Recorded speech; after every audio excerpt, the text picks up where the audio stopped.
Somewhere along the line, we learned that effort equals worth, that trying harder makes you better, that to rest is to fall behind.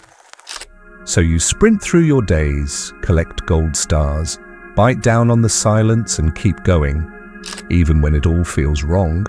But there's a moment, quiet, small, where the voice inside you asks, what if you stopped trying so hard? What would happen if you trusted instead? And that's where the fear begins, because trusting doesn't just mean letting go of control, it means letting go of the person you became just to survive. And beneath that is everything you've been running from.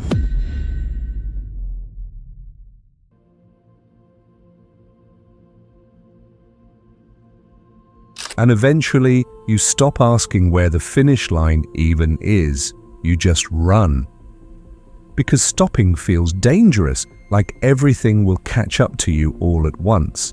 The fear, the questions, the ache you've been outrunning for years. So you fill every moment, chase every goal, stretch yourself thin, all while pretending you're fine. But underneath the motion is a quiet kind of grief, the kind that comes from living disconnected from your own pace, your own body, your own truth. At some point, being dependable stopped feeling like a choice and started feeling like a cage.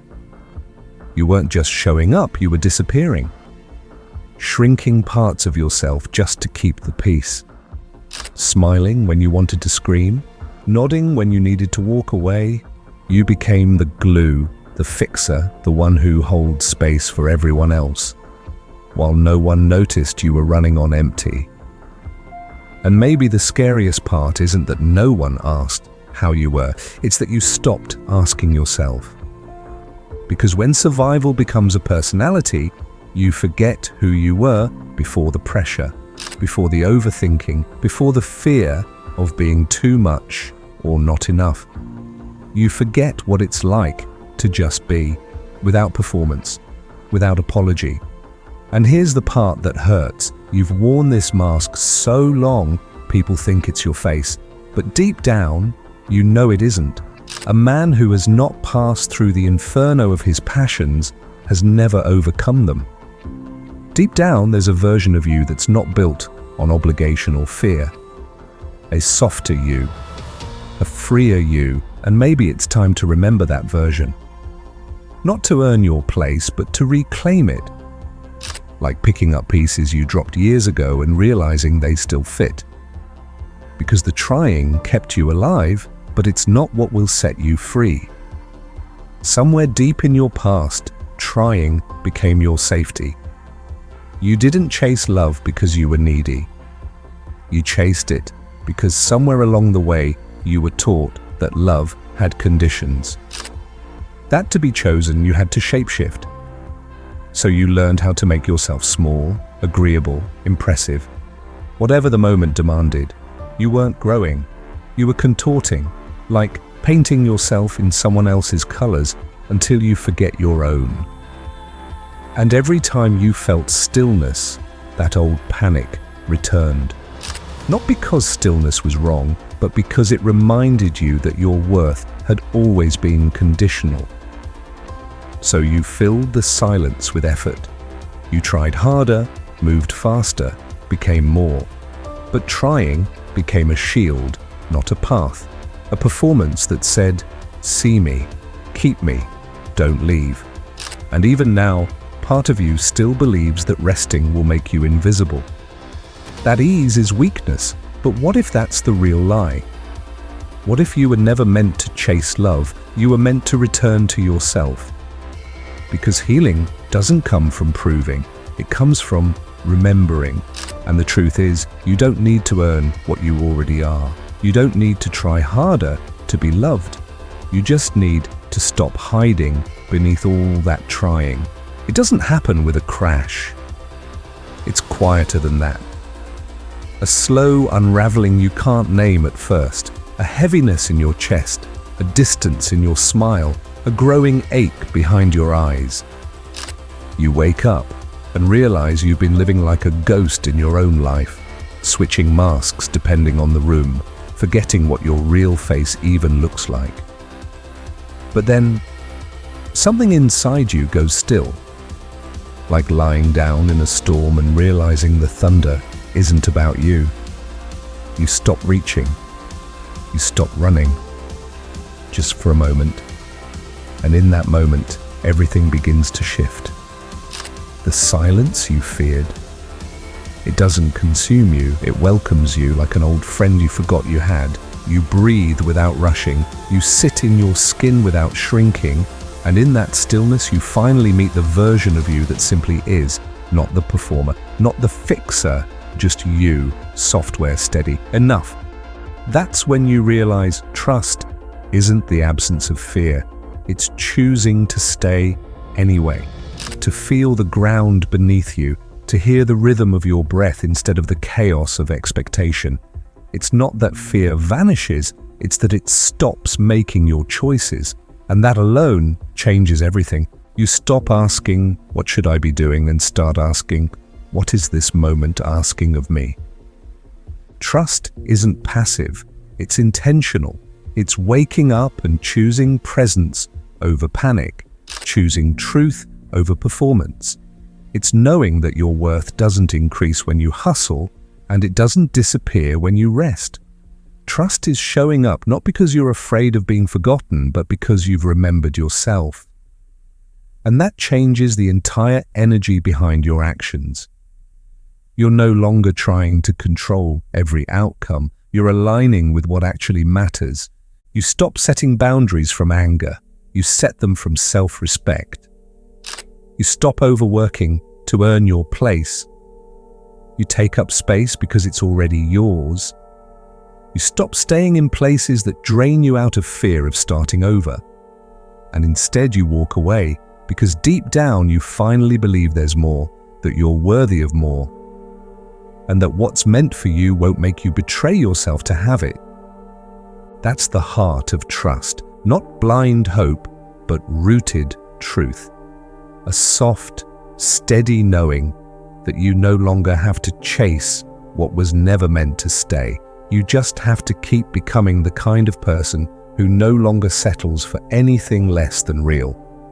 And when you do, life starts meeting you at your frequency, not your fear. Letting go doesn't mean you've given up. It means you've finally chosen yourself. It's not the end of the fight. It's the beginning of your freedom. You're not dropping the weight because you're too weak to carry it. You're dropping it because you were never meant to. And in that choice, something powerful happens. The space you used to fill with noise, with proving, with pleasing, suddenly becomes quiet, not empty, clear. Clear enough for your own voice to echo back to you. Because when you've spent years measuring your worth by how much you can hold, rest feels radical. Silence feels rebellious. But that's the reclamation, refusing to live on someone else's terms, trusting that you don't need to earn your peace. Peace isn't where you arrive, it's what rises when you stop running from yourself.